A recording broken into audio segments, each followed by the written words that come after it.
hoy día con nosotros. Mario va a comenzar a grabar esta sesión, donde estamos con la doctora Jimena Araneda de la Universidad Católica de Temuco. Bienvenida, Jimena. Es un gusto estar contigo en esta sesión y que nos puedas colaborar con esta importante información para el mundo apícola regional y también del sur de Chile. Bienvenida, y puedes ya ir conectando tu micrófono y saludar a quienes van a estar hoy día en la sesión. Perfecto.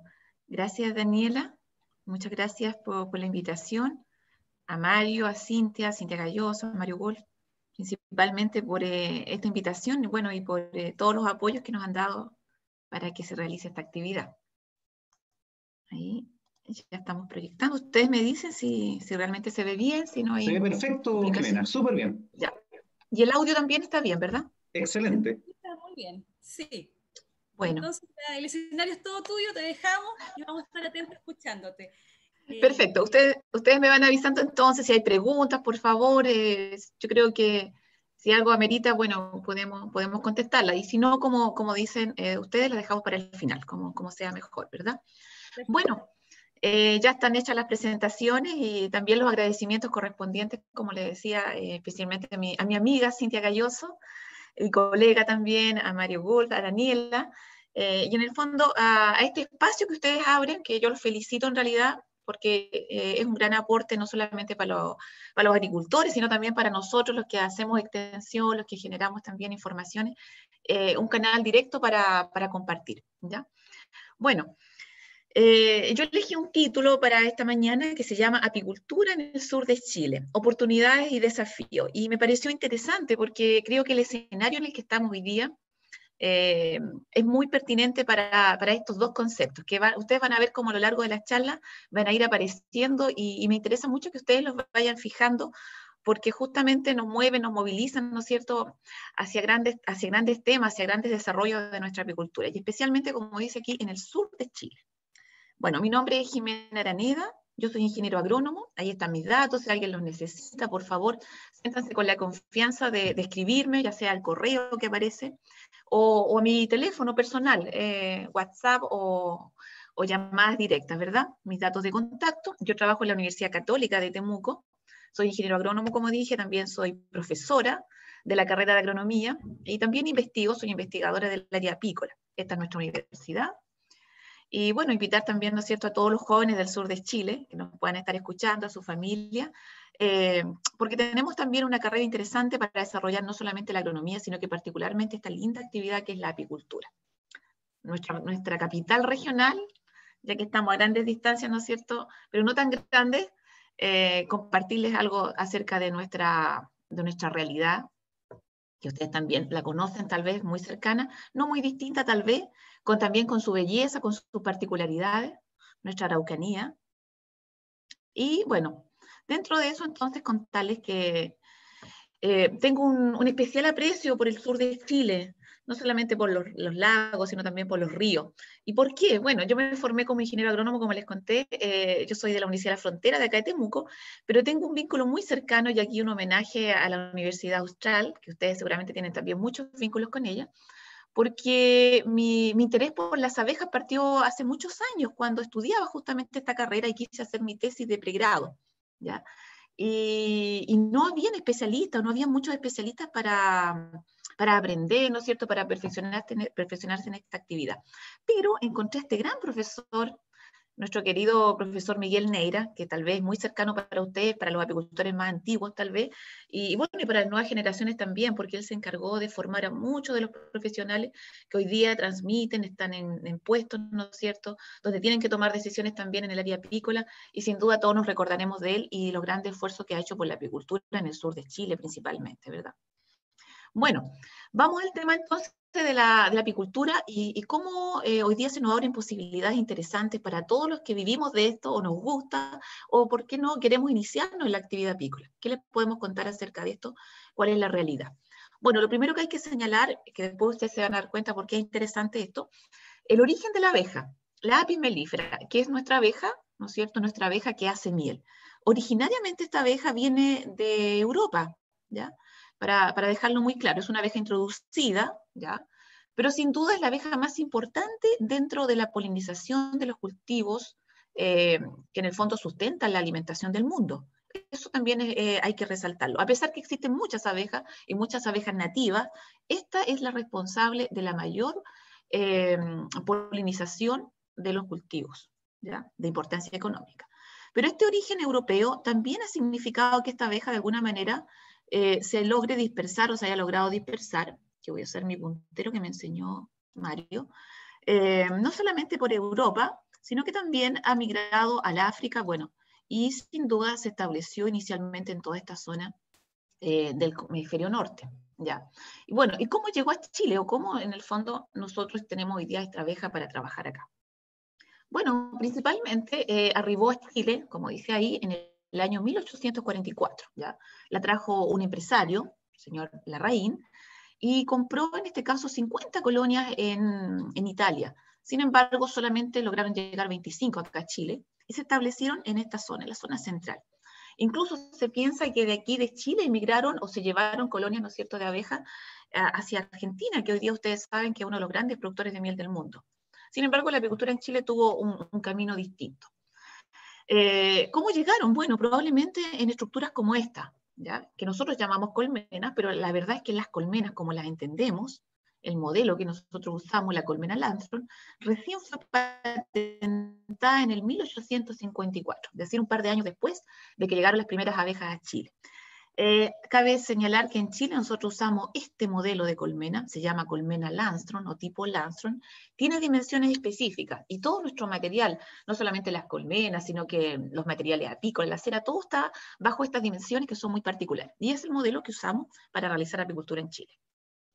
Bueno, hablemos un poquito antes de los desafíos y las oportunidades de cómo está la apicultura en Chile hoy día. Algunas cifras al 2020. Que son bastante actualizadas. Cabe señalar también que al 2021 probablemente estas cifras ya sean un poquito distintas, ¿ya? Algunas cosas que los apicultores conocen o tenemos más o menos frescas, ¿verdad? ¿Cuánto se produce y cuánto se exporta, ¿ya? Es decir, Chile produce anualmente como una media, ¿verdad? 10.000 toneladas de miel, de las cuales el 85, es decir, 8.500, son exportadas. Es decir, prácticamente toda nuestra miel se va a la exportación, lo cual hace que también la apicultura de Chile tenga ciertas características distintas a las de otros países o de otras realidades, ¿verdad? Es decir, nosotros nos hemos preparado o estamos preparados para una producción exportable, que tiene entonces ciertos parámetros de calidad o que nosotros también tenemos que marcarnos dentro de esos parámetros para cumplir con este primer desafío, que es que la miel sea exportable, que tenga estándares internacionales de calidad, ¿ya? ¿Dónde se va nuestra miel? Bueno, principalmente la Unión Europea, y ya sabemos que Alemania es nuestro gran consumidor. ¿Cuántos somos? Bueno, para medir y cuantificar los apicultores y nuestras estadísticas locales, nos basamos principalmente en estos registros, en el cual cada uno de nosotros tenga una colmena, 2, 3 o 1.000 colmenas, ¿no es cierto? Debemos estar registrados, debemos estar inscritos en el FRADA o en este registro, ¿no es cierto? Que nosotros quizás lo conocemos como CIPEC, ¿ya? Que es un registro de información de la actividad apícola. Entonces, cuando llegan a veces funcionarios, ¿no es cierto?, del SAC y nos piden datos, es porque nosotros tenemos que actualizar estos registros y llevarlos, ¿no es cierto?, justamente para la toma de decisiones, para proyectar todo lo que es la actividad. Bueno, y si ustedes se ven aquí en estas láminas, la verdad es que todos los años o hemos ido creciendo o los apicultores están entrando en una lógica de registrarse cada vez más para tener datos confiables, ¿verdad? Para conocer cómo va nuestro rubro. Y aquí algunos datos interesantes, por ejemplo, señalar que en promedio, ¿ya?, se habla de entre 141 aproximadamente colmenas por apicultor. Y también vemos acá, aquí tenemos el registro, ¿no es cierto?, de apicultores. Voy a colocar mi puntero. Mi puntero. Aquí está, ¿verdad? Vemos el registro de apicultores, tanto en el RAMEC. Recuerden ustedes que el RAMEC es un registro exclusivamente, ¿no es cierto?, para apicultores que quieren destinar su miel a exportación, ¿ya? Y aquí vemos entonces, como también destacan algunas regiones, por la cantidad de apicultores que declaran, ¿no es cierto?, año a año, participar de este rubro. De esa forma también, como les digo, es importante para ustedes porque al estar inscritos en estos registros también pueden estar vinculados a algunos servicios que el Estado nos ofrece. desde asesorías técnicas, desde subsidios, ¿verdad? Siempre se ha pensado que es una forma de incentivar también a que los apicultores participen de forma oficial dentro de lo que es la actividad. Entonces, invitarlos primero que nada a que estos registros los llenen, accedan a ellos, ¿no es cierto?, y participen. Porque de esa manera también ustedes existen como rubro, como productores, y por lo tanto se puede optar a muchas de las actividades o beneficios que existen. Este registro INEPEC entonces a nosotros nos permite saber año a año cómo el rubro avanza, ¿ya? Bueno, y esto es lo que nos entrega, y esta es la información que yo quería hoy día contar y compartir con ustedes. A través de estos registros, los apicultores declaran cuál es su actividad principal. Y si ustedes se fijan, en azul tenemos que obviamente la mayoría de los apicultores declaran, ¿no es cierto?, que su principal actividad apícola es la miel. Pero también es interesante ver en este mismo gráfico que no menor y en proporciones importantes, ¿verdad?, también declaran una gran actividad en la polinización. Y en tercer lugar, en rojo, ¿verdad?, declaran que se dedican también a la producción de material vivo, ¿ya? Esos tres grandes rubros, a pesar que hay otros subproductos, parecen ser entonces el centro de la actividad y en la cual nosotros también tenemos que buscar dónde nosotros podemos desarrollarnos y dónde tenemos potencialidades para esto. Si bien es cierto, estas tres actividades son muy importantes, veamos qué desafío y qué oportunidades entonces nos ofrecen a nosotros, principalmente apicultores del sur de Chile, ¿ya? Miel, polinización y material vivo. Material vivo nos referimos, puede ser a reina o también a paquetes de abeja, y también, por cierto, a núcleos. Hay una diferencia, ¿verdad?, entre núcleos, paquetes, pero en general entramos acá entonces en el concepto de material biológico o material vivo. Nuestros tres grandes rubros, ¿qué posibilidades tienen para nosotros? ¿Cómo podemos entrar entonces a esta cadena productiva?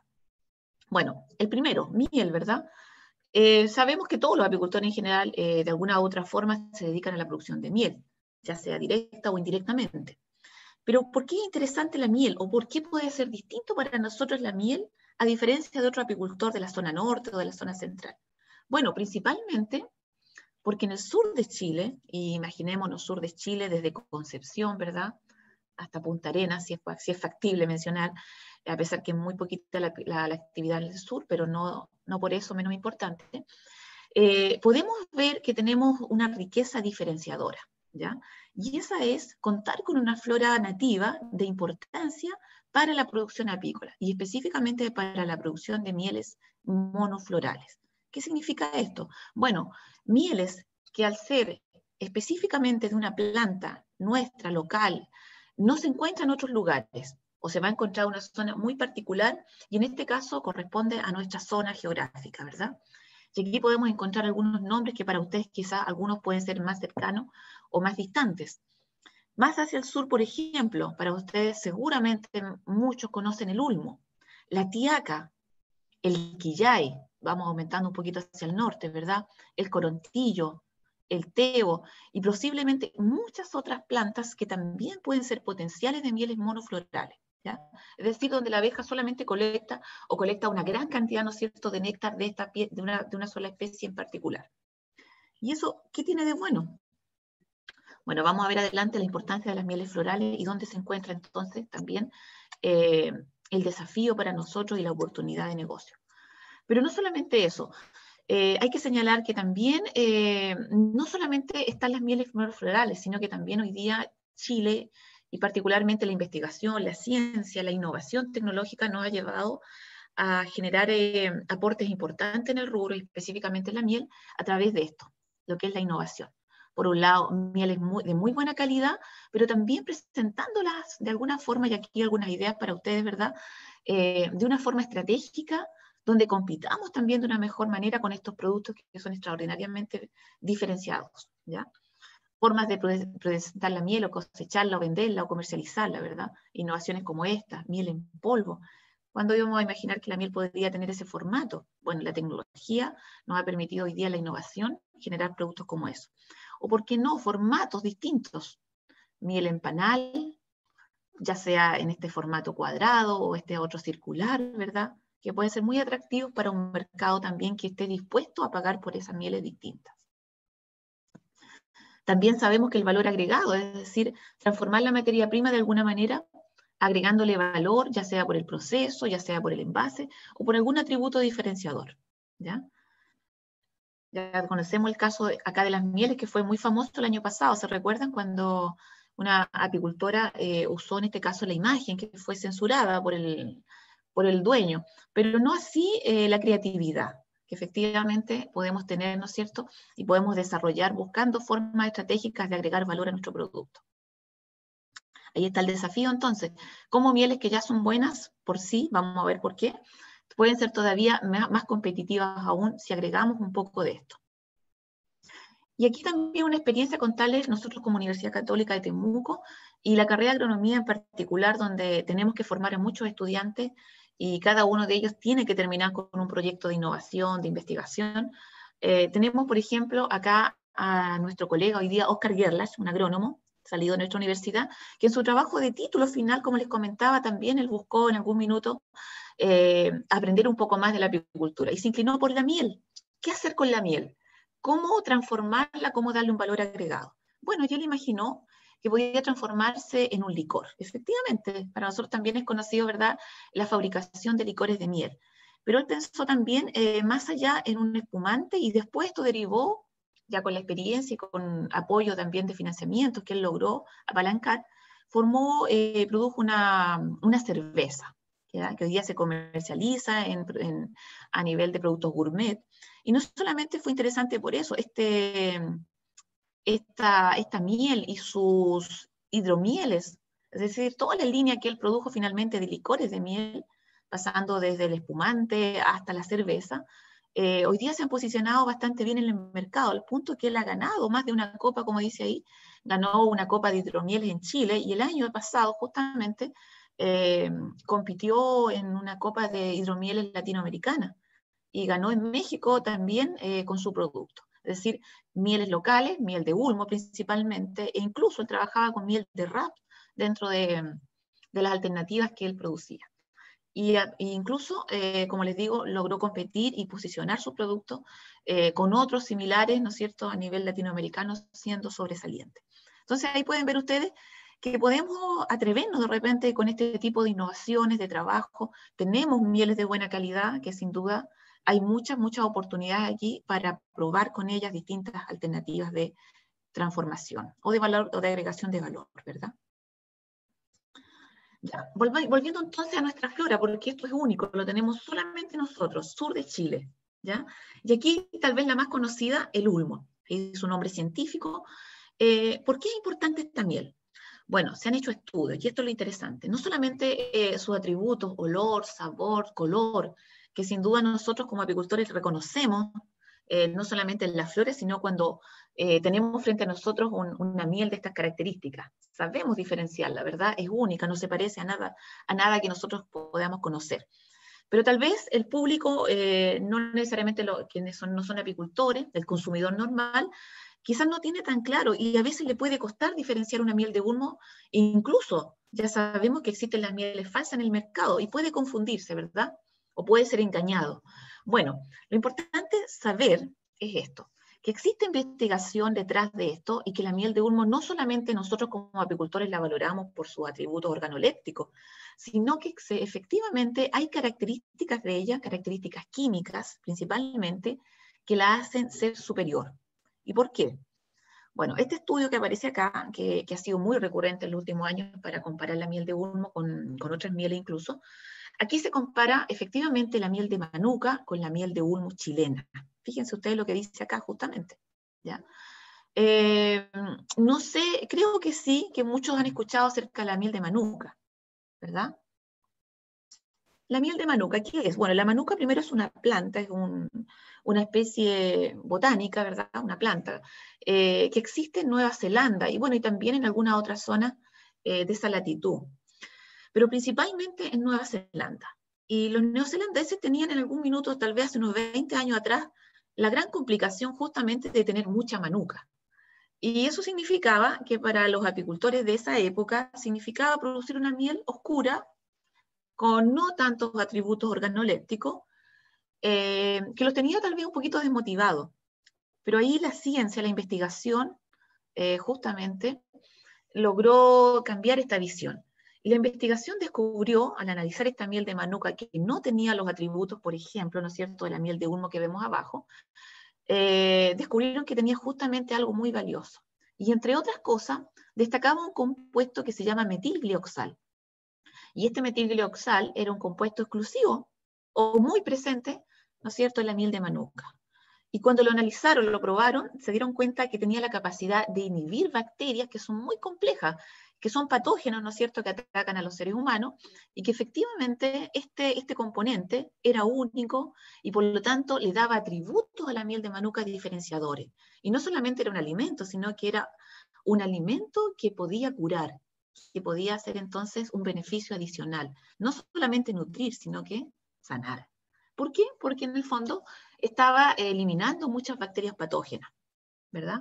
Bueno, de ahí en adelante ya sabemos tal vez la historia de la miel de manuka en el mundo. Se transformó en un producto estrella, no solamente esta miel en particular, las mieles neozelandesas alcanzaron entonces un estatus hoy día muy, muy privilegiado, con precios muy diferentes a las restantes mieles del mundo. Y vamos a ver ahí una gráfica que nos muestra un poco cómo ha sido la evolución de este producto. Es decir, de una miel con pocos atributos organolépticos se transformó hoy día en la miel más cara del mundo. ¿Y qué pasa con nuestra miel de ulmo? Bueno, la miel de ulmo no tiene metilglioxal, obvio, ¿verdad? Porque no tenemos manuka en Chile, y aunque tuviésemos, de hecho creo que hay manuka en una zona justamente en el sur de Chile, pero esta miel también se le denominó, se le atribuyó una denominación de origen, por lo tanto tampoco nosotros podemos producirla, ¿ya? Entendiendo que es una característica también asociada a su origen. Independiente que acá exista, no podemos entonces decir que es miel de manuka, ¿ya? Igual como nos pasa con los espumantes hoy día, ¿verdad?, y con otros productos. Bueno, pero cuando se compara con la miel de ulmo, de que por sí ya tiene, ¿no es cierto?, ya sabemos ese olor, ese sabor, ese aroma diferenciador y muy atrayente, se descubrió que no tenía metilglioxal, por lo tanto entonces podríamos pensar que tal vez no es tan buena, pero no, tiene otros atributos. Como por ejemplo, bueno, todas las mieles lo tienen, pero en particular la miel de ulmo, esta gran capacidad de producir peróxido de hidrógeno. Y quizás a ustedes les suena el peróxido de hidrógeno, ¿verdad? O quizás conocen más el agua oxigenada. Bueno, este producto o esta capacidad, ¿no es cierto?, también está muy, muy relacionada a poder destruir microorganismos, ¿verdad? Bacterias muy complejas, y por lo tanto, la miel de ulmo tiene esta capacidad. Y cuando se hizo este estudio, que ustedes ven acá, y se comparó la miel de ulmo de Chile con la miel de manuka neozelandesa, se descubrió justamente un poco esto, de que, si bien es cierto, tenían compuestos distintos, pero la miel de ulmo era tan o mejor, inclusive en algunos parámetros, ¿no es cierto?, más reactiva, mucho más con esta capacidad de matar microorganismos. Por lo tanto, ahí tenemos una información valiosa, que también ha sido confirmada por varios investigadores en Chile de hace bastante tiempo. Por lo tanto, la información existe, la validación está científica, tenemos nuestra miel de ulmo, y nos falta solamente entonces el desafío de presentarla, de mostrarla, de llevar esta información un poco más allá y competir, ¿por qué no? Competir con la miel de manuka, y posiblemente, fíjense ustedes que tenemos ya mucho más que ganar, solamente con el aspecto visual aromático, y sabiendo hoy día que además tiene los mismos, incluso mejores atributos que la miel de manuka. Entonces tenemos ahí una riqueza enorme, enorme. Este es el gráfico cómo partió la evolución de la miel de manuka. Fíjense ustedes, este color verde, las mieles neozelandesas, como hoy día nosotros estamos acá en la línea roja, Chile y el resto de las mieles del mundo. No, a nivel internacional no se pagan más de $2.5 por el kilo de miel, estamos hablando a granel, ¿verdad? Mientras que las mismas mieles ya están acá bordeando los 25, probablemente mucho más arriba hoy día. Este es un gráfico del 2017. Imagínense ustedes después de la pandemia cómo esto habrá también llegado a niveles importantísimos. Y aquí algunas de las informaciones valiosas que existen, que nosotros podemos tomar y hacer valer entonces este atributo de nuestras propias mieles. Y solamente estamos hablando del ulmo. ¿Y qué pasa con el resto de las flores nativas? ¿Qué pasa, por ejemplo, con la tiaca, que también sabemos que es una miel extraordinaria, ¿verdad? Esa cremosidad, su aroma, su color también suave, ¿verdad? ¿Por qué no? Bueno, efectivamente, Aquí también están nuevas oportunidades, no solamente el ulmo. Tenemos que dejar de pensar que solamente es el ulmo, no, es el ulmo y muchas otras. Y aquí puedo mostrarles algunas que para ustedes pueden ser muy comunes, ¿ya? El ulmo, la tiaca, el tineo, el corcolén, todas plantas nativas, todas floras melíferas que podían transformarse y que tienen los mismos atributos justamente, e incluso muchos otros que tenemos que seguir investigando, pero sobre todo ustedes tienen que conocer para poder valorar lo que tienen. Entonces, infinitas oportunidades con nuestra flora nativa, sí, existen, ¿verdad? Bueno, hay una empresa como esta, ¿no es cierto?, que también intentó ir un poquito más allá y generar un sello diferenciador o una certificación de mieles para nuestra flora nativa, ¿ya? Y se habla entonces también de un factor de mieles nativas, así como existe el factor Manuka, que es esta capacidad de las mieles neozelandesas, ¿verdad?, de tener actividad antimicrobiana. También se ha pensado que con las mieles nuestras podemos intentar un factor. Solo falta posicionarlo, ¿verdad? Posicionarlo a nivel internacional y que sea reconocido, como también ocurre con las mieles neozelandesas. Y a nivel local, bueno, esta empresa también ha trabajado intentando posicionar este sello de garantía y sacando productos como estos. Y aquí ya vemos entonces cómo también se intenta hacer algo similar a la miel de Manuka. Y estas graduaciones que ustedes ven acá, 5 más, 10 más, hablan entonces de una capacidad de estas mieles por tener estos niveles antibacterianos o de bioactividad. Mientras más alto el factor, sin duda, mayor actividad antimicrobiana. Y esto tiene que ser medido a nivel de laboratorio, y ustedes entonces que quisieran podrían tener entonces este tipo de certificaciones. O se puede desarrollar esta investigación local también. Nosotros tenemos en el sur de Chile importantes centros de investigaciones, en las universidades, en línea. Ustedes tienen muy cercano una gran especialista, ¿no es cierto?, en el tema. Hay hoy día muchas más posibilidades de avanzar en este apoyo hacia la apicultura, haciendo investigación, ¿verdad? Y no solamente eso, la miel ya sabemos que tiene capacidades también cicatrizantes, regeneradoras de tejido. Eso es conocido desde hace mucho tiempo. Ahora imagínense, una miel de gran calidad como la miel de ulmo, que ya sabemos que actúa a nivel microbiológico, y además sumado a sus propiedades cicatrizantes, ¿por qué no ir más allá y a través de la tecnología inventar y producir algo como esto? También aquí una gran experiencia. El año pasado, 2020, como ustedes ven, este producto ganó un premio, también un premio a la innovación en estos congresos de medicina, porque inventaron una crema, como se dice ahí, Ulmo Plus, una crema cicatrizante a base de miel de ulmo. Imagínense ustedes. Es decir, podemos imaginar, no hay límite para pensar las cosas que se pueden hacer con nuestros productos. ¿Ya? Y bueno, mieles, aquí está algunas gamas de estos productos, ya sea este ungüento clínico o mieles, ¿no es cierto?, de ulmo con actividad biológica, que puede ir desde lo más básico, desde un +5, hasta niveles bastante más altos, ¿verdad? Igual que la miel, o mejor que la miel de Manuka. Otra forma de dar agregación de valor, el origen, ¿verdad? Cuando dijimos que las mieles neozelandesas estaban en cierto lugar y solamente ahí se produce la Manuka, pero nosotros también tenemos lugares maravillosos, y aquí quizás nos fuimos un poco más al norte, pero ¿por qué no al sur también? Cada uno de nuestros paisajes, de nuestras locaciones son únicas, y Chile tiene atributos también en ese sentido y tiene una muy buena imagen país para entonces buscar características como esta. Y aquí una oportunidad, como dice ahí, por ejemplo, en Rapa Nui, que se está justamente buscando esa diferenciación, un sello de origen para las mieles producidas allá, ¿verdad?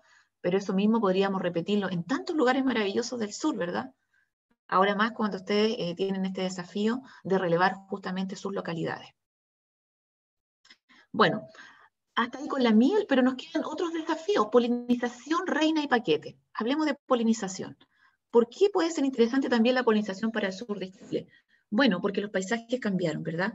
Ya hace un tiempo que el cambio climático efectivamente hizo lo suyo, volvió la zona norte mucho más seca de lo que era tradicionalmente, la escasez por agua, la lucha por el agua, ha hecho que efectivamente muchas empresas agrícolas, frutícolas principalmente, estén migrando hacia el sur y se estén posicionando. Ya sabemos cómo ha avanzado la fruticultura en el sur de Chile. Y por lo tanto, hoy día también esas plantas requieren de la polinización y la polinización de la abeja apis mellifera. Ya dijimos que es el principal insecto polinizador y el que es responsable de la polinización de cultivos de importancia económica, ¿ya? Bueno, en ese sentido, entonces, el desafío nuestro es transformarnos, entonces, en apicultores que hagan este servicio de polinización. Y de la forma correcta, prepararnos para aquello, ¿verdad?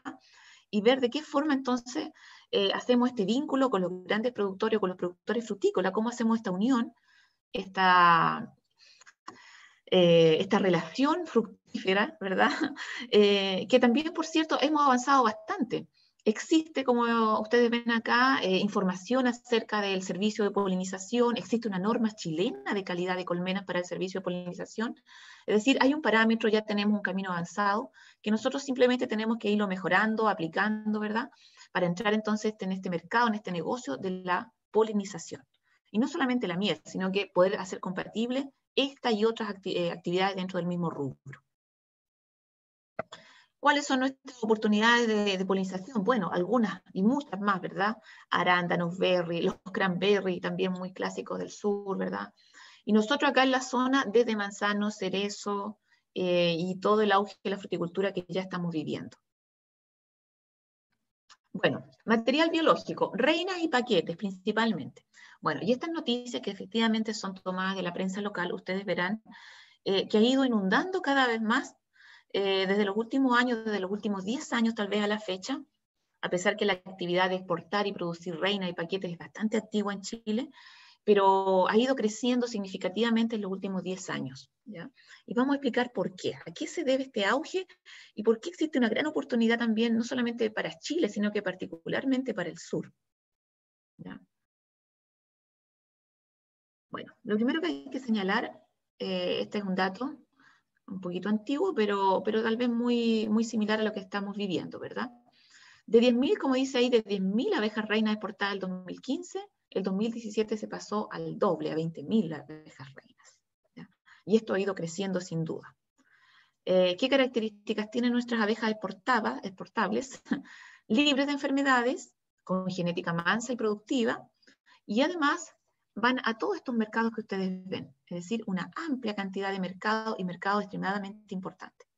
Les recomiendo particularmente este documento que está acá, que se llama Estudio de Mercado Apícola en Canadá, porque es muy detallado, es muy completo y nos hace ver efectivamente las potencialidades que tenemos para entrar en este negocio o en este rubro dentro de la apicultura. Gran oportunidad, ¿por qué? ¿Por qué Chile y por qué no otros países? ¿Y por qué el sur de Chile también? Bueno, ¿cuáles son las ventajas que tiene nuestro país como exportador de reina? Primero, señalar que existe un patógeno como este, que afortunadamente no está en Chile, y esa es nuestra ventaja hasta ahora, se llama pequeño escarabajo de la colmena. Ahí está su nombre científico, Aetynia túmida. Bueno, este es un coleóptero pequeño, originario del África, como ustedes pueden ver, que hace casi 20 años atrás llegó a Estados Unidos, se dispersó, bueno, hacia el Asia, hacia Europa, hacia Estados Unidos. Y de Estados Unidos en 20 años ha avanzado y se ha dispersado. La última noticia de él es que llegó a Brasil el año 2015-2016, ya se reportó oficialmente en Brasil. Argentina, como ustedes ven, está en una alerta absoluta, con una cantidad enorme de estrategias para intentar detener que siga avanzando hasta llegar al gran país, ¿no es cierto?, exportador de miel, que es Argentina. Complejo porque si ustedes se fijan, no le costó nada saltar de un continente a otro y bajar rápidamente por todo nuestro continente americano. Que llegue a Chile, probablemente podemos detenerlo y ojalá lo podamos detener por mucho tiempo. Actualmente no existe, pero obviamente es una amenaza. Pero hoy día es una oportunidad, porque al ser Chile prácticamente uno de los pocos países que no tiene escarabajo en la colmena, justamente eso nos permite también, por ejemplo, exportar a Canadá. Fíjense ustedes, Canadá está acá arriba, ¿ya? Y hay muchas zonas de Canadá que efectivamente todavía no lo tienen, a pesar que obviamente también llegó acá, pero hay grandes zonas que todavía no lo tienen. Entonces, obviamente que nosotros podemos acceder a uno de los sectores tal vez más comerciales y obviamente no tenerlos nos da una ventaja. Tenemos que cuidar sin duda sí, esa sanidad. Otra cosa importante, también muy parecida, que es la abeja africanizada. ¿Se recuerdan cuando hablamos que la abeja nuestra venía de Europa? Bueno, efectivamente viene de Europa, la apis mellifera, pero si ustedes se fijan también bajó hacia el África. Y en África esta misma apis mellifera se transformó en una abeja mucho más agresiva, evolutivamente más agresiva que la misma apis mellifera del continente europeo y que nosotros tenemos. Bueno, en el año 56 aproximadamente, investigadores brasileños fueron al África y introdujeron o trajeron del África hacia Brasil abejas de origen, en realidad abejas apis mellifera, pero que han sido o que habían sido, ¿no es cierto?, evolutivamente desarrolladas en África y que tenían una conducta muy, muy agresiva. Bueno, esa estrategia de traer ese insecto y mejorarlo genéticamente falló, y esta abeja africanizada se dispersó por todo el continente. También llegó hasta Estados Unidos, como ustedes pueden ver.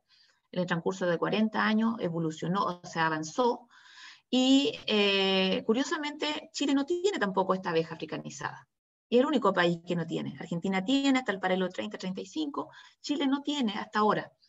Por lo tanto, el no tener genes africanos también nos transforma en un excelente productor de material biológico de origen europeo sin genes africanos, ¿ya? Que también es muy bien visto por Canadá y principalmente por Estados Unidos, que también tiene, pero hasta, se fijan, solamente hasta cierta latitud.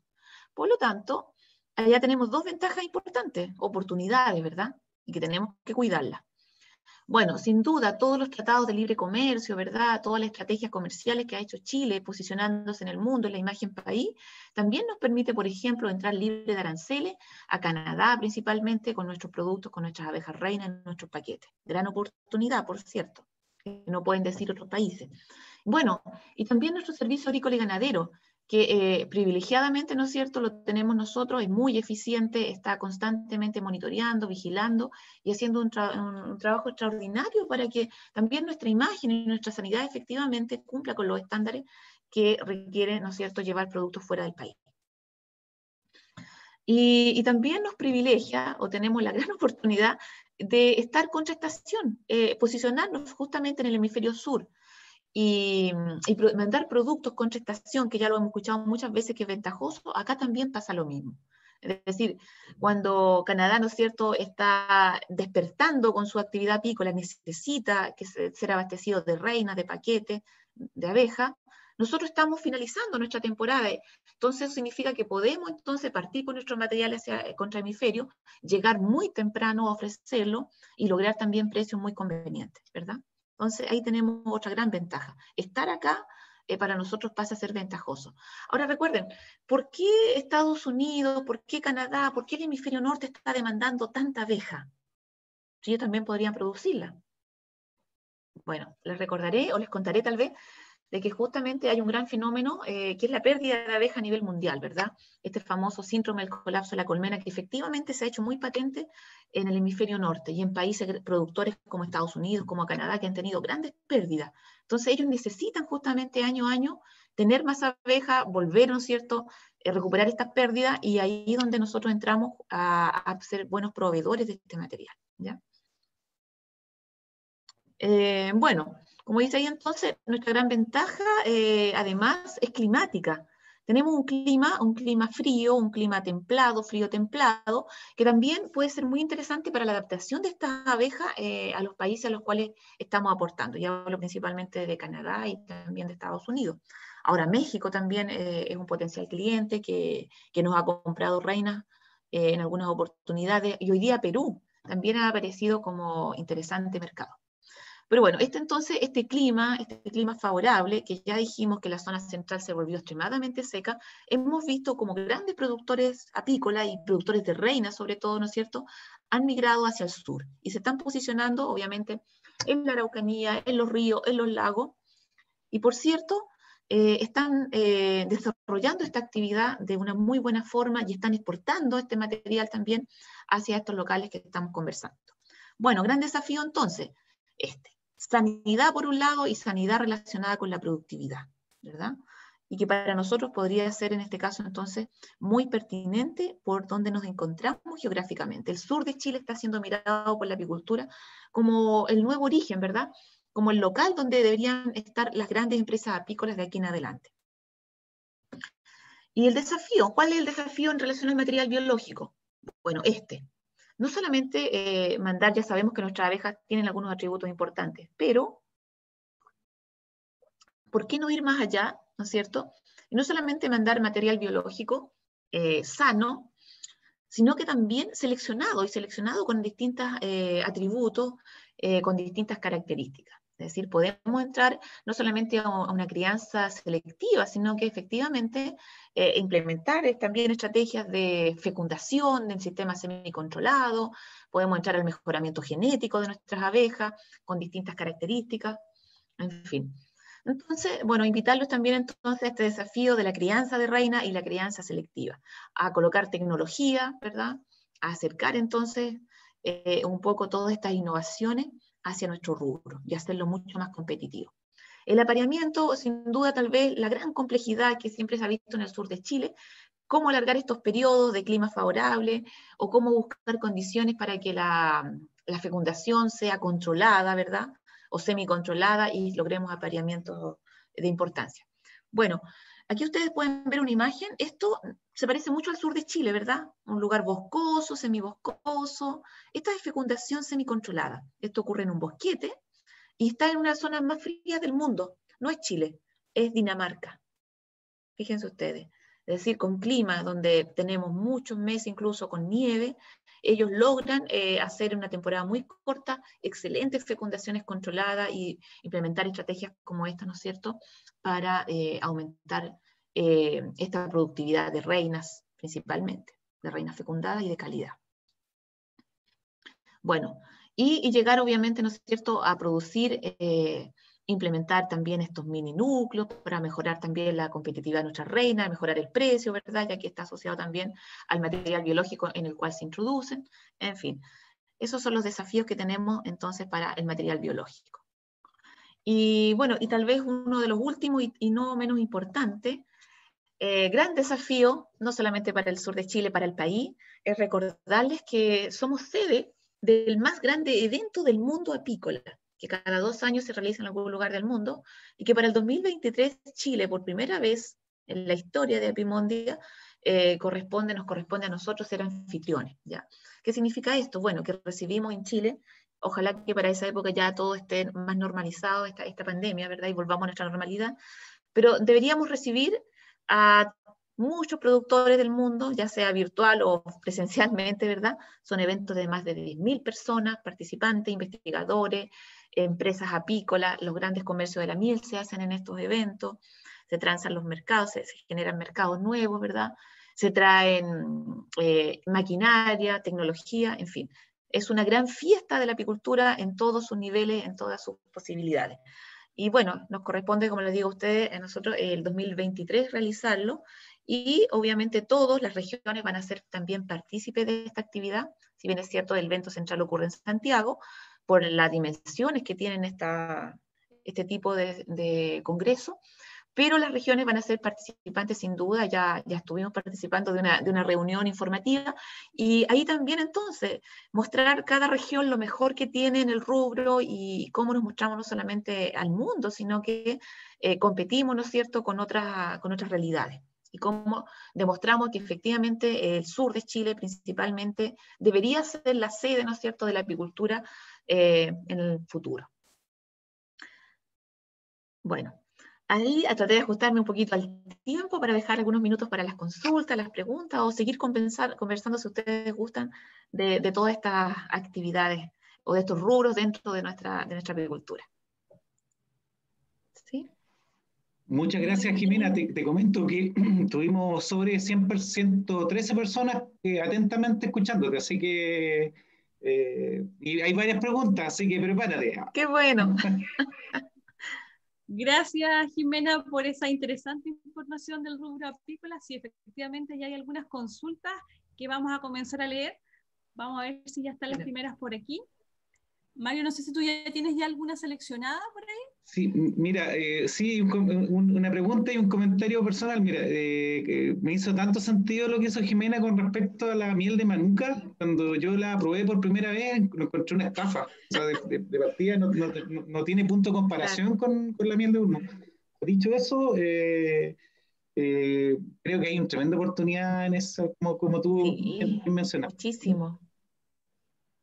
Muchísimo, y no lo Mira, estamos aprovechando, pero es solamente por esto, porque falta motivarnos, falta un empujoncito, ¿verdad? Ustedes tienen grandes productores ahí de miel de ulmo y no solamente de ulmo. Entonces falta un poquito de apoyo ahí y difundir esto nomás. Mira, la primera pregunta es de Rodrigo Beller, que dice, ¿qué especies recomiendas plantar o sembrar para obtener néctar y polen? Considerando que cada vez la flora nativa es más escasa y lejana, Sí. para acceder a ella, sobre todo para los pequeños agricultores. Ya, mira, esa pregunta es muy buena porque efectivamente el néctar y el polen en el fondo es el alimento de las abejas y hay que mirarlo de esa forma. La abeja come néctar y come polen y en el polen encuentra la proteína, ¿ya? En el néctar encuentra principalmente carbohidratos. Eh, pero en el fondo hay que mirarlo como un animal que tiene que nutrirse. Entonces, si bien es cierto, hay información, no tanta en Chile, no así en Nueva Zelanda, en Australia, que son investigadores ahí muy certeros para saber hasta el aminoácido que tiene el polen. Nosotros estamos un poco lejos todavía, pero entendiendo que es un animal que tiene que alimentarse, igual que nosotros, ¿verdad? La recomendación es como bien simple, en el sentido de que siempre hay que comer de todo y muy variado, ¿ya?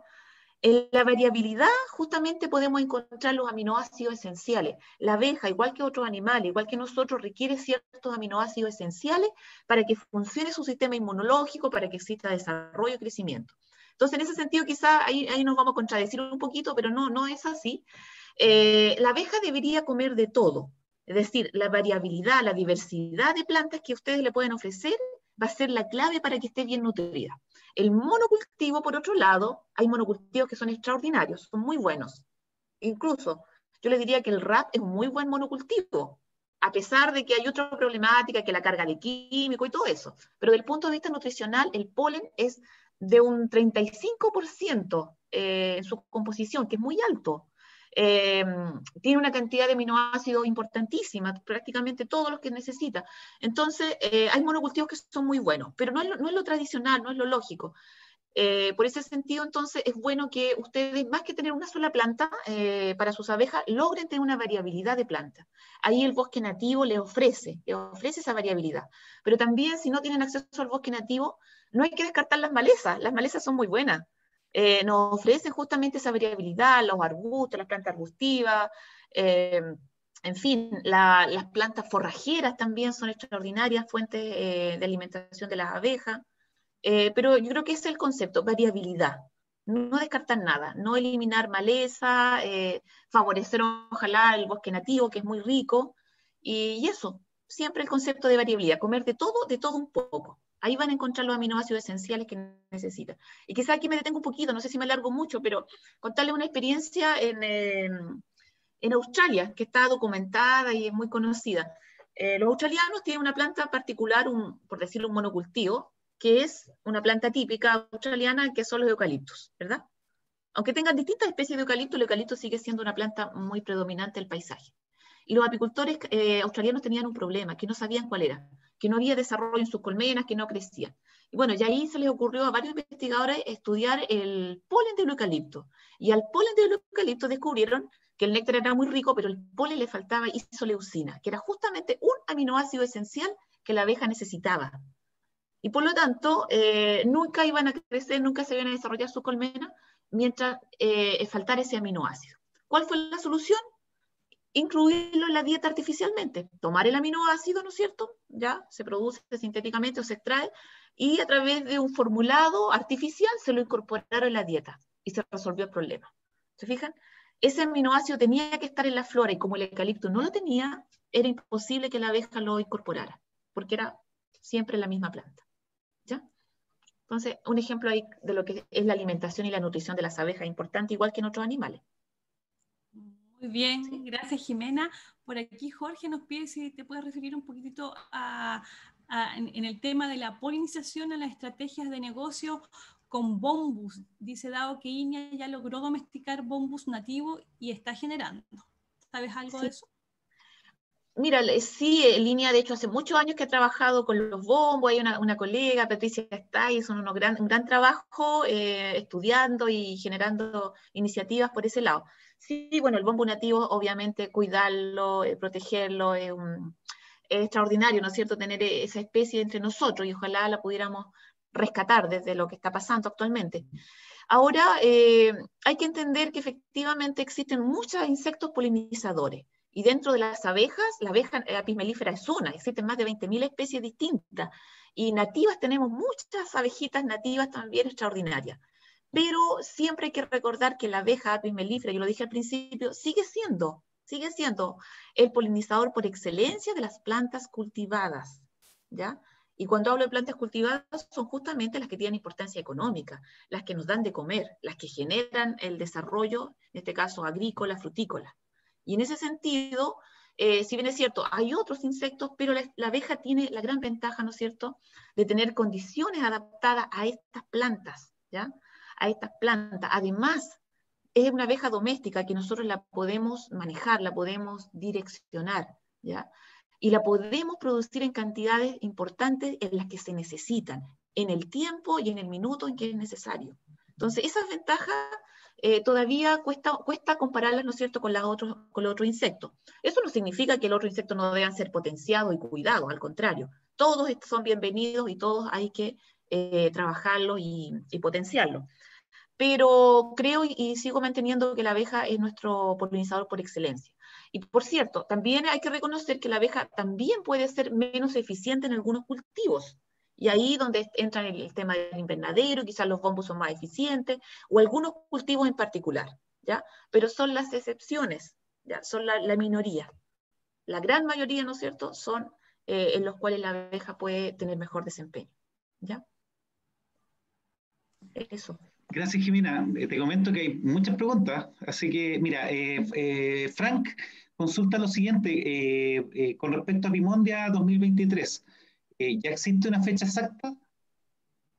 No, hoy no lo sé. Qué buena pregunta, no lo sé.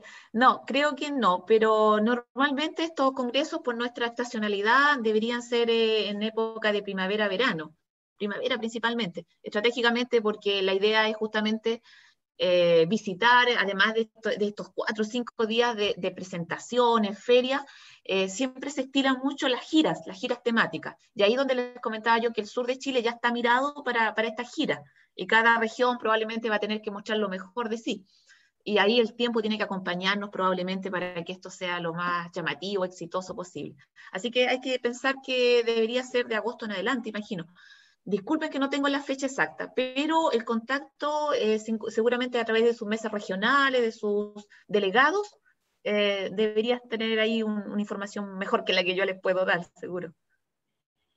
Bueno, así es porque tenemos algunas representantes en la Comisión Nacional que está organizando este gran evento y precisamente de esa materia Gonzalo Plaza de los Reyes dice cómo podemos los asesores desarrollar el rubro apícola a puertas de este gran evento mundial, crear redes, formar alianzas. ¿Qué recomendaciones les harías a ellos pensando en que viene un evento tan importante? Sí, creo que el trabajo en equipo es lo fundamental acá. Nadie por sí solo, ¿verdad?, va a poder hacer algo bueno, y al contrario. Hoy día, como les comentaba, hay muchos colegas, instituciones que están trabajando y todos mirando este evento. Estoy hablando desde las universidades, institutos, en línea, por otro lado, las redes apícolas con toda su plataforma, las mesas regionales. Entonces, esta alianza me imagino que hay que potenciarla, desde los centros de investigación, las redes apícolas, que se unen investigadores con productores para potenciar trabajos locales. Ahora mismo, ¿no es cierto?, les comentaba el tema del mejoramiento genético. ¿Por qué no trabajar articuladamente estrategias de mejoramiento entre una región y los productores locales? O la investigación, un centro de investigación que hoy día, ¿no es cierto?, nos pueda potenciar aún más estas mieles, y los apicultores que lleven sus mieles para ser investigadas y puestas en perspectiva, ¿no es cierto?, de las cualidades que tienen. Es decir, el trabajo entre privado, articulado, ¿no es cierto?, investigadores, productores, creo que esa realidad de trabajo colaborativo debería ser lo que nos permita ir más rápido para llegar al 2023 con muchos productos, con una mirada de un desarrollo apícola de mejor forma del que tenemos hoy día. O sea, es un trabajo rápido que hay que hacer, ¿no es cierto? Creo que por ahí, trabajo en equipo. Y por cierto, el ofrecimiento desde ya de nuestra universidad, y yo me imagino que todos los colegas que investigan, que trabajan en esto, van a estar felices, ¿no es cierto?, de tener el apoyo de todas estas instancias para avanzar. Gracias, Jimena. Mira, Beatriz consulta lo siguiente. Primero que nada, te felicita. Y quiere saber sobre el concepto del melato, que según un apicultor que le comentó, se produce de las flores de los coigües, de los endófagos. ¿Eso es cierto, pregunta? Porque es una miel que se acumula en las colmenas, en sus panales, es oscura y le recordó la miel de manuka, que es sólida y dura.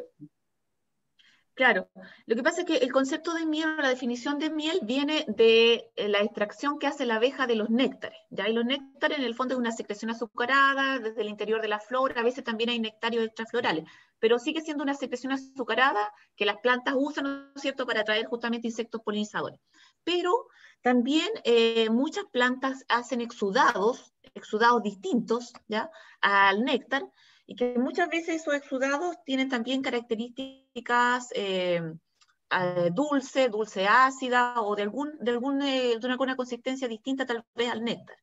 Y también hay exudados de otros tipos, ¿ya?, que emiten algunos áfidos, algunos insectos, ¿verdad? Hay una serie de secreciones que están presentes en los sistemas biológicos que también las abejas pueden tomarlos, ¿ya?, similares a cómo extraen el néctar. Y de esa forma producen finalmente una especie de miel, pero que tiene orígenes distintos digamos, al néctar propiamente tal. Y pueden tener características como, por ejemplo, estos mielatos o estas mieles distintas, ¿no es cierto?, ser de colores diferentes o ser de una consistencia más líquida o más acuosa, que a veces también tiene consideraciones en el mercado que no son tan deseables, pero generalmente en Chile se producen en muy poquitas cantidades, creo yo, al menos lo que he visto, a diferencia, por ejemplo, de otras localidades que me ha tocado conocer, donde los mielatos efectivamente son muy, muy intensos y llegan incluso a generar complicaciones en lo que es finalmente el producto miel. Pero acá podría ser interesante incluso conocerlo, también estudiarlo, muchas veces no descartarlos porque pueden ser justamente una particularidad de la zona o de las abejas o del sector, no sé, o del manejo, que también nos podría dar un producto diferenciado, distinto. Yo creo que no hay que perder la mirada que tuvieron los neozelandeses, cuando encontraron un producto feo, horrible, que no tenía ningún atributo, pero la investigación le fue dando justamente la mirada distinta. El ser diferente no debe ser malo, al contrario, tenemos que buscar cuál es su potencialidad y quizás tenemos ahí un producto muy bueno, ¿ya? Pero tiene que ser validado con algún grado de investigación. Así que no lo descarten, ¿ya? Muy bien. Por acá tenemos otra consulta de Reinhardt, puede ser, no sé si lo pronuncio bien, pero dice: ¿qué porcentaje máximo de néctar de eucalipto se admite para que una miel siga siendo floral nativa? ¿Se cuantifica a través del polen o por composición de azúcares? Sí, eso es interesante porque, a ver, en Chile nosotros tenemos una norma, ¿no es cierto?, que define que las mieles monoflorales se analizan en función de la concentración de granos de polen. Es decir, se toma la miel, se centrifuga, separan los sólidos, que en este caso son los granos de polen, y se cuentan, ¿ya? Hay una colega, le mando un abrazo a la Leticia Silvestre de la Universidad Austral, que normalmente ella nos hace los estudios palinológicos. Entonces consiste en esto, justamente, centrifugar, contar los granos de polen, imagínense ustedes, separarlo y por porcentaje, sobre un 50%, 51% o sobre 50%, ¿no es cierto?, ya se define como monofloral, pero es en función de la cantidad de granos de polen que se obtienen de esa muestra. No necesariamente puede ser quizás el mejor método, sin duda, si uno tuviera otras estrategias distintas como existen en otros lugares del mundo, que se basan probablemente en la concentración de azúcar, es decir, en marcadores que son mucho más confiables, pudiéramos tener una certeza mejor de los atributos de nuestra miel. Pero nosotros en Chile usamos de los granos de polen. ¿Y por qué digo que no puede ser tan bueno? Pero es el que tenemos. Porque a veces también puede existir una contaminación de estos granos y darnos una relación distinta de tal vez el origen de la planta, ¿ya? Porque se entiende que si hay más de, no sé, 50 granos de polen, ya, pasa a ser monofloral de la especie correspondiente. Pero también se han visto algunos fraudes que se han hecho con esto, en el sentido de tomar una miel, cosechar el polen por otro lado y colocarle el polen a la miel. Entonces, claro, el análisis va a decir que tiene mucho polen de una especie, pero no significa que efectivamente la abeja colectó también el néctar de la misma especie. ¿Se fijan? Pero esa es la norma que tenemos. Ahora, esta norma efectivamente no es tan reconocida a nivel internacional. Nosotros nos tocó mandar unas muestras hace un tiempo atrás y justamente la miel decía, por ejemplo, no sé, 50, 60% de atributos de un determinado polen. Ah, monofloral. No, en Europa no consideran eso como monofloral. Ellos consideran de 80 hacia arriba para que sea monofloral. Entonces, cada mercado, por decirlo de alguna manera, también tiene sus propias normas. Y probablemente alguna va a decir también por ahí, hoy no me interesa el análisis monofloral, yo quiero un análisis mucho más confiable, que pueden ser justamente un marcador de azúcares. Y ahí sí que, efectivamente, el azúcar está asociada con la miel y no el polen necesariamente, ¿verdad? Pero ese es también un tema de mercado, de investigación, de desarrollar esta temática. Y vamos viendo que cada vez más necesario, porque si queremos entrar a competir con otros países y con estos productos que tenemos, probablemente vamos a tener que llegar a afinar un poquito mejor eso. ¿Sí? Gracias.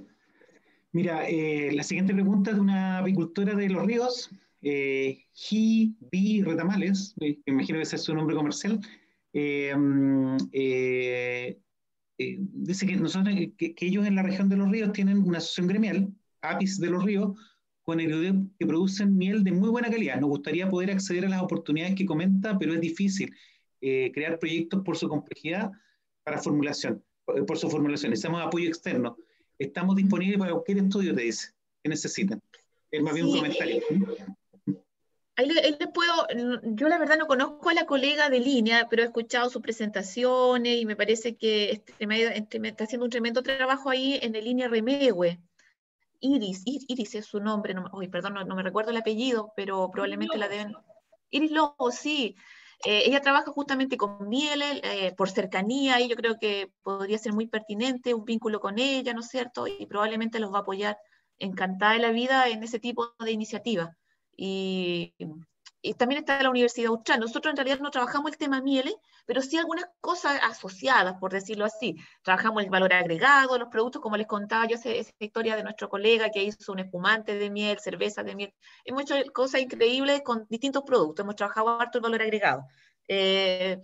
Y bueno, también trabajamos lo que es sanidad, mejoramiento, bueno, manejo, en fin, montones de cosas. Pero justamente lo que es miel requiere un equipamiento principalmente y las competencias asociadas. Es un tema bien serio en el sentido de requerir que ustedes se puedan acercar justamente a instituciones que les den esas competencias o los apoyen. Y ahí yo recomiendo, sin conocerla en realidad, recomiendo a esta colega que yo creo que los puede apoyar mucho.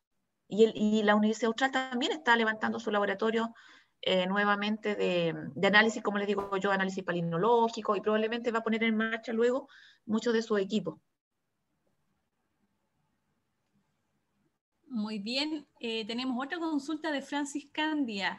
Ella es de la comuna de Gualaihue. Dice, mayoritariamente somos pequeños apicultores con no más de 50 colmenas. Todos los años sufrimos por la llegada de los transhumantes que llegan con abejas hambrientas, lo que provoca pillaje, y por enfermedades como el loque, que acá existe. Dice, ¿cómo podemos resguardarnos de esta problemática? ¿Qué consejo les darías a ellos que están sufriendo de estas dos problemáticas? Uy, eso está más difícil. Está más difícil de responder. ¿Cómo complejizar eso? A ver, ¿cómo descomplejizarlo? Bueno, la estrategia que han usado muchos municipios es ¿cómo le llaman? Tiene un nombre. Una especie de reglamentación comunal, ¿no es cierto?, en el cual regula el paso de los transhumantes en función de que se localicen, ¿no es cierto?, en un local o no se puedan localizar donde existe ya previamente identificado un apicultor con tradición, ¿no es cierto?, propietario. Entonces, de esa forma, si llega un transhumante, no puede acceder, ¿no es cierto?, al radio que de por sí le corresponde a la persona local, al dueño. Y de esa forma entonces se puedan compartir los espacios y el transhumante tenga que localizarse en un espacio distinto. Hoy día también es cierto que estos espacios cada vez son más demandados, más peleados, ¿verdad? Y resguardados también. Pero eso quizás se llaman ordenanzas municipales, ahora me acordé. Las ordenanzas municipales funcionan y cada localidad, comuna, ¿no es cierto?, tiene que trabajarlas en función de estos u otras necesidades. Y yo creo que ustedes tienen más de una en el sur. Me parece mucho que Puerto Varas puede que tenga ordenanza municipal o Frutillar por ahí. Hay alguna de esas muy conocidas, que no me recuerdo yo en este minuto, pero esa puede ser un camino, ¿verdad? La ordenanza. Y bueno, lo otro también, lo que son las patologías, es otro gran tema. Ahí también es importante que estos servicios del Estado, el SAC, ¿no es cierto?, también juegan un rol importante. Y los propios apicultores. Yo les comentaba al principio la importancia de estar en estos registros, en el registro de justamente apicultores, en el CIPEC, o este formulario que finalmente nos entrega información a nosotros, pero eso pasa porque el apicultor tiene que registrarse voluntariamente, ¿no es cierto?, y por lo tanto, al saber que existe el apicultor, también se toman estas consideraciones que puede ser justamente compartir espacio o no compartirlo si es que fuera el caso, ¿verdad? O si llega un apicultor con alguna patología, que este sistema de vigilancia efectivamente haga una alerta temprana y se tomen las medidas o los resguardos. O sea, en el fondo pasa mucho porque estemos identificados, todos. El trashumante de que por sí va a tener que tener un grado de control, porque la ley le exige, ¿no es cierto?, estos movimientos tienen que estar registrados, pero también el apicultor local, porque si él no se visibiliza, también es difícil que la institución pueda hacer algo por él. Entonces él tiene que estar en este registro y por lo tanto ahí también exigir de cierto modo que a través de este registro voluntario él está presente y tiene derecho y tiene también obligaciones, por cierto. Creo que eso puede ser. Ahora, el tema de patologías también hay que trabajarlo fuertemente. Hay formas en las cuales podemos nosotros enfrentar mejor o peor una patología. Y justamente una de ellas es precisamente lo que conversamos en alguna pregunta acá. ¿Cómo fortalecer el sistema inmunológico de las abejas? ¿Ya? Y eso tiene que ver con una buena nutrición, alimentación, estar muy al pendiente de que la abeja esté bien nutrida. ¿Ya? Más que a veces contra una patología en sí, ver los mecanismos que tenga el insecto para defenderse. Y eso pasa también por manejos culturales. El cambio de cera, tremendamente importante, todos los años, ojalá. La alimentación, la nutrición, pero con la nutrición como corresponde, con estos elementos que no pueden fallar, no le puede faltar un aminoácido esencial en la dieta.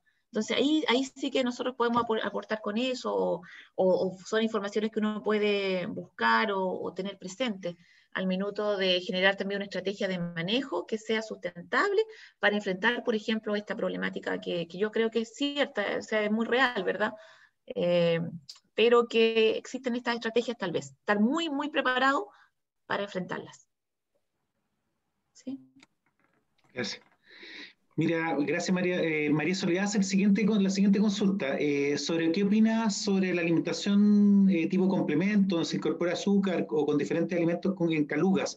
¿Es nocivo para las abejas?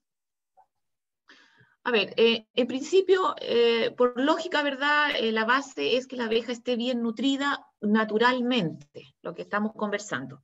¿Cómo hago eso? Con biodiversidad y abundancia también. En realidad son varios factores. Primero, biodiversidad, que la abeja tenga de mucho muy distinto, que tenga en abundancia, en cercanía y en frecuencia. Es decir, todo el año, gran cantidad y mucha variabilidad y muy cercana.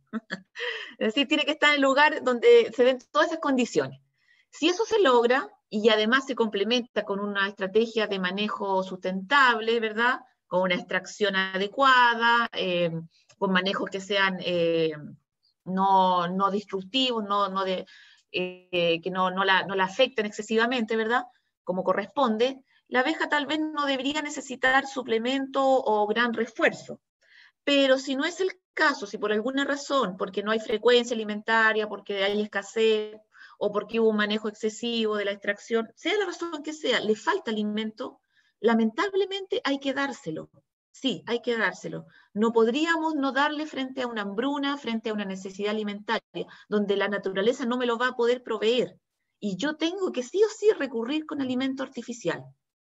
Y ahí, cuando hablo de alimento artificial también, ojalá dentro de lo artificial, lo más natural que se pueda, porque tengo que dárselo. En primera instancia, obviamente, si hay que nivelar, y entendiendo que no hay patologías complejas, ¿verdad? Tengo que nivelar, significa traspasar el alimento de una a otra.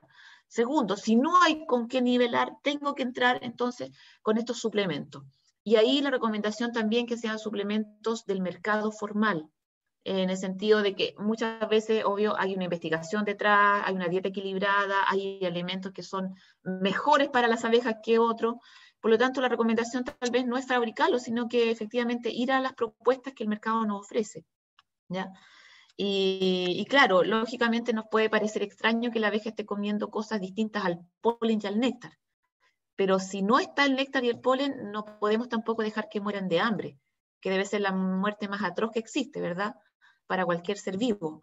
Por lo tanto, tenemos que resguardar eso, que la abeja no pase hambre, y tenemos que echar mano, ¿no es cierto?, como le digo, en primera instancia a lo natural, y si no, a lo artificial, y dentro de eso lo mejor que exista, que tenga un respaldo también, que sea una fórmula verificada, comercialmente viable, que tiene, por cierto, este respaldo atrás de que se hizo de la mejor forma posible. ¿Sí? Gracias. Vamos a hacer ahí una fusión de algunas preguntas, porque tenemos varias, así que para poder contestar la mayor cantidad posible. Por aquí nos preguntaban cuál es tu opinión respecto a mantener las abejas protegidas bajo techo, galpón, dice, durante el periodo de otoño-invierno. Esa pregunta la hace Rodrigo, pero además tenemos al profesor Mario Soto de Futaleufú, y él nos hace también unas consultas parecidas. Dice si existe control biológico de varroa, ejemplo hongos que se recomiende, y la segunda también, si es necesario proteger la colmena con temperaturas bajo cero. Sí, nosotros no tenemos tanta experiencia en el tema de estructuras de protección en Chile para las abejas, como existen en otros países. Simplemente porque principalmente la zona apícola no está bajo nieve, ¿verdad? En general. Pero sí es el caso, hay experiencia en otros países, en Europa, en Canadá, por cierto, donde toman algunas decisiones al respecto de proteger o no proteger. Ahora, justamente esa fue una pregunta que yo me hice en mi tesis de pregrado hace 1000 años atrás, cuando les comentaba esa imagen de don Miguel Neira, del profesor de la Austral. Justamente nos preguntamos, ¿será bueno, será malo? ¿Qué podríamos hacer para mejorar la invernada de las abejas? Y bueno, una de las razones fue justamente eso, que tenía ventajas y desventajas proteger las abejas. Y por ejemplo, una de las cosas que en esos tiempos vimos que la desventaja curiosamente era que teníamos que tener mucho cuidado de que esa protección no oscureciera la colonia, ¿ya? Porque a veces se tapa y se oscurece mucho.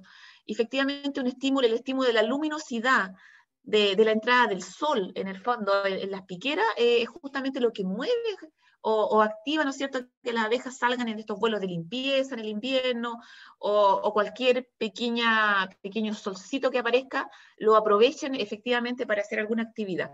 Y cuando la protección era muy, muy oscura, ¿no es cierto?, y tapaba excesivamente, la abeja pasaba un periodo de mucho letargo y finalmente nos traía más complicaciones. Entonces, yo creo que sí, la protección ayuda, efectivamente, pero solamente tomando ese resguardo que fue el que vimos hace 1000 años. Y creo que es un interesante tema a trabajar, a probar, a invitarlos también a ustedes a compartir su experiencia, porque quizás lo que nosotros probamos fue de algo muy puntual, muy local, pero hay un mundo para investigar, un mundo sin duda, y de probar muchas, muchas cosas. Así que creo que en sí es beneficioso tomando ciertos cuidados solamente. Eso. Y la otra pregunta, perdón, me olvidé la otra, ¿cuál era? Sí, control de varroa. Control de varroa, sí, el control de varroa con hongos entomopatógenos. Harto. También yo diría que hace unos 10, 15 años atrás, tal vez, la primera vez que yo escuché de hongos entomopatógenos fue de una experiencia en Estados Unidos. Nunca apareció el producto. Después, incluso hubo un proyecto local de una gran colega, una gran amiga de línea de Quilamapo, me acuerdo en esos años. Un grupo de investigadores que también trabajó la iniciativa del hongo entomopatógeno, incluso avanzó bastante. Finalmente no se logró un producto en sí o aislar efectivamente una cepa que pudiera ser hasta el día de hoy trabajada. Pero sí la ciencia confirma de que existen hongos entomopatógenos que podrían combatir muy bien la varroa. Y últimamente también estuve leyendo que apareció una nueva investigación con un trabajo ya como a punto de sacar este producto, que sería en el fondo empaquetar este hongo de alguna manera, ¿no es cierto?, y aplicarlo como si fuera un químico más, pero entendiendo que es un sistema de control biológico. Todavía no está en el mercado, todavía no está disponible, pero cada vez está un poco más cerca y desde hace mucho rato que se ha confirmado que efectivamente se podría. Ahora, hablar de eficacia es otra cosa, es decir, o de eficiencia, ¿verdad? Eficiencia quizás sí, pero eficacia podría ser relativa. Es decir, ¿qué tanto mata? ¿Qué tan rápido lo hace? Esa es otra historia. Pero sí existen experiencias reales de un posible uso de estos hongos entomopatógenos. Esperemos que llegue luego, que la investigación o el mercado, ¿no es cierto?, se atreva a poder ponerlo en algún minuto a disposición. Pero todavía no tenemos acá, no es como ir a la tienda y comprarlo actualmente. Jimena, muchas gracias. Jimena, mira, Guillermo, primero que nada, te felicita, muy buena tu charla, y hace la siguiente consulta sobre características de miel endémica del Alto Biobío, de avellano chileno, en comparación con el ulmo. ¿Tú tienes alguna referencia de esa situación?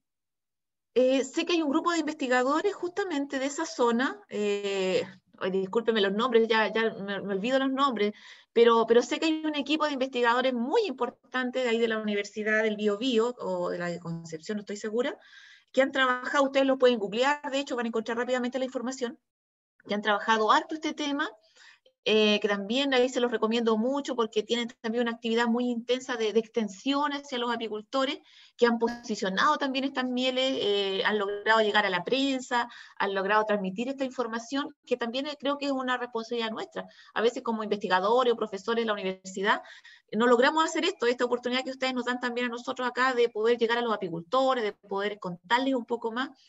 Y creo que estos colegas del Biobío han sido muy favorecidos o han hecho una muy buena estrategia para poder apoyar a sus apicultores y relevar justamente la calidad de esas mieles, que justamente también tienen atributos diferenciadores.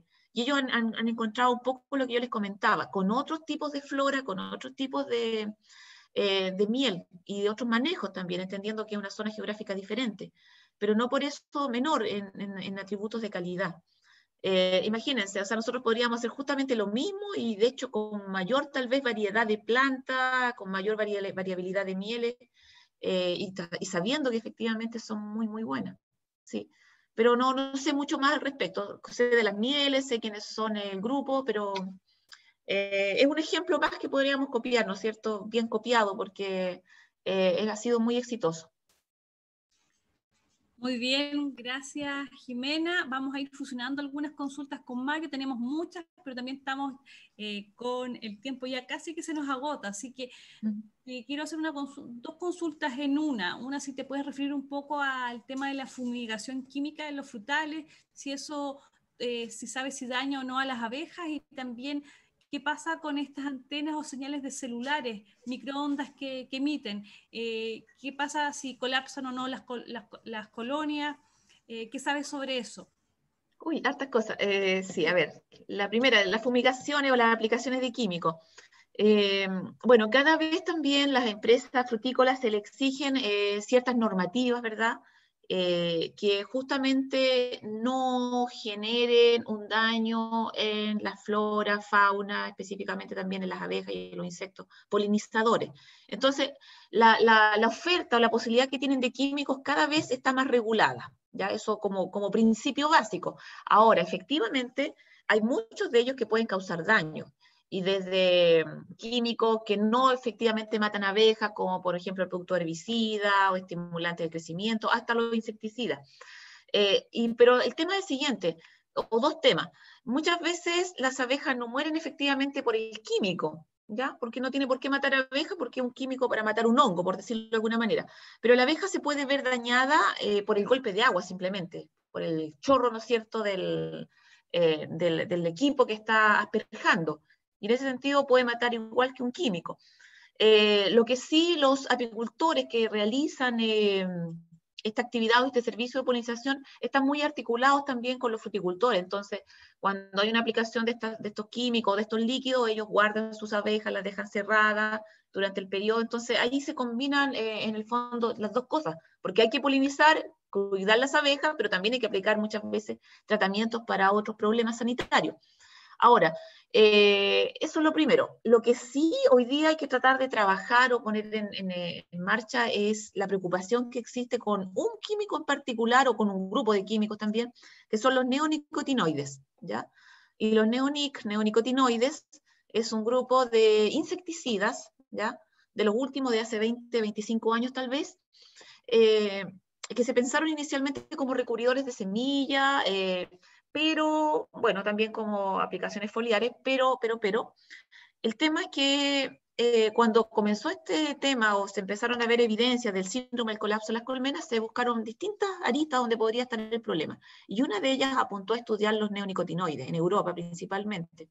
Y yo diría que Francia fue uno de los países que destacó porque logró comprobar que a lo menos 3 moléculas de los neonicotinoides eran causantes de la muerte de abejas. Y no necesariamente la muerte, sino que lo que le causaban a la abeja era una desorientación, una pérdida de memoria. La abeja no lograba coordinar bien sus mecanismos de navegación. Entonces, cuando estaba en presencia de estos químicos, que no eran, por cierto, para matar abejas, ni mucho menos, era para plagas masticadoras del suelo, picadores chupadores, la abeja, al estar en contacto con microtrazas de estos químicos, no recordaba cómo volver a su colmena, entonces iba quedando muerta en el suelo, caían al suelo, no regresaban y las colonias cada vez se iban disminuyendo. Entonces explicamos un poco por qué desaparecían las abejas. Bueno, Francia logró entonces demostrar esto y se prohibió en Francia y en algunos países de Europa justamente a lo menos 3 moléculas de todos los neonicotinoides que existen. Existen varios, algunos obviamente no están prohibidos. En Chile se utilizan todos prácticamente, no hay limitaciones para ello. Y ahí también hay un tema importante, porque tal vez podríamos intentar, ¿no es cierto?, relevar este tema, y por lo menos que los que son efectivamente, comprobadamente prohibidos en otros países no se usaran definitivamente, que existiera una alerta frente a la utilización de aquello.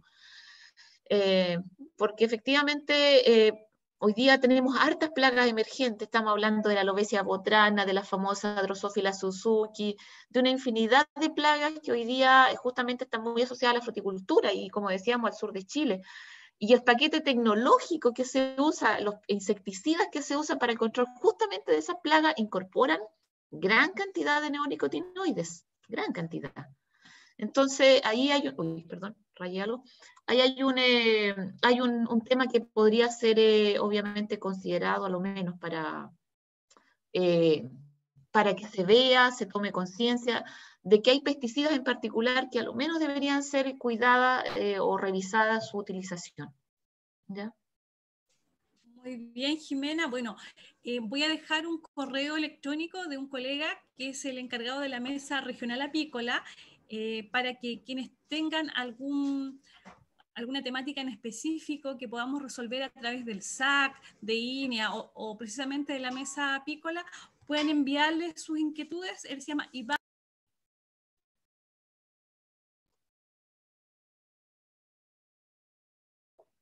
Uy, no se escucha, parece. Daniela, ¿se muteó tu...? Ahora sí, no sé si me alcanzaban a escuchar. No. No, ya, estaba diciendo que le estoy dejando el correo de nuestro colega médico veterinario encargado de la mesa regional apícola, Iván Davis. Acabo de irse el correo por el chat para que si tienen alguna duda respecto a temas sanitarios, también a temas organizativos, puedan canalizarlas a través de él y así a través llegar a la mesa regional apícola. También pueden pedir a lo mejor que se integre algunos representantes de sus zonas en particular. Ha funcionado bastante bien la mesa, están trabajando continuamente, así que les dejo ese datito para que puedan ahí con él a lo mejor buscar algún apoyo especial para sus distintas consultas, porque tenemos varias y vemos que el tiempo se nos está acabando, Mario. No sé si haces la última para Jimena, para poder liberarla de esta sesión que ha estado bastante buena, con mucho interés. No se preocupen, no hay problema. Es una pregunta, comentario que me llegó de Futalfu. Don Humberto Anguita consulta, o sea, más que consulta, es un comentario. Ellos mencionan que por la zona donde se encuentran hay un tema de necesidad de asesoría. Entonces, en el fondo, ¿cómo acceder a más y mejor asesoría? Tú acabas de mencionar que la mesa apícola podría ser un camino. Bueno, el INDAP es el llamado, en el caso de pequeña agricultura, probablemente a colaborar en esa línea. Sí, sin duda. Hay distintos apalancamientos que se pueden hacer para apoyar a los apicultores. y justamente pasa primero por la organización que ellos mismos tengan. Es decir, probablemente un apicultor que está solito, que está distante, va a ser difícil conseguir estos apoyos, pero si ese mismo apicultor se junta con su vecino, generan estas instancias de asociatividad, sin duda que van a ser escuchados y se van a poder ver distintas posibilidades de apoyo grupales, que es mucho más fácil. Hoy día también con estas tecnologías también hay que aprovecharlas, porque existiendo una buena señal de internet, se puede acceder, por ejemplo, a mucha información rápida, ¿no es cierto?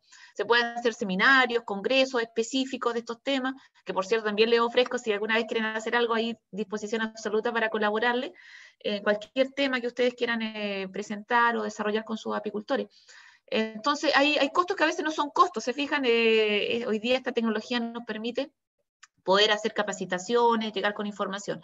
Y después, justamente, como dice Mario, lo lógico está registrado, insisto con el registro, porque ahí comienza justamente el apalancamiento de algunos servicios y recursos. Ustedes se registran en el CIPEC, ¿ya? O el SAFRA, FRADA, creo que se llama el registro, perdón, y de ahí en adelante ustedes existen como productores y obviamente se pueden integrar a distintos servicios que existen estatales. También van a estar las universidades, como les decía, en línea, probablemente otras instancias, que siempre también van a estar dispuestos a consultas, a asesoramiento que ustedes necesiten. Pero principalmente creo que hay que juntarse, asociarse y empezar entonces a ver y a conversar cuáles son las prioridades. Muy bien, yo creo que con esto vamos terminando ya esta sesión de hoy día. Agradecerles infinitamente a Jimena por la disposición de haber estado con nosotros y por primera vez haber tomado un tema apícola en nuestro ciclo de charlas. Era una deuda que teníamos con el sector, así que seguramente por ahí vamos a través de la mesa o de nuestro ciclo también volver a retomar este contacto con los apicultores de la región y del sur de Chile. Mario, ahí tú tendrás una invitación para la próxima semana. Sí, mira, son dos comentarios. Uno, esta charla está siendo grabada, de hecho, y la vamos a subir al canal de YouTube.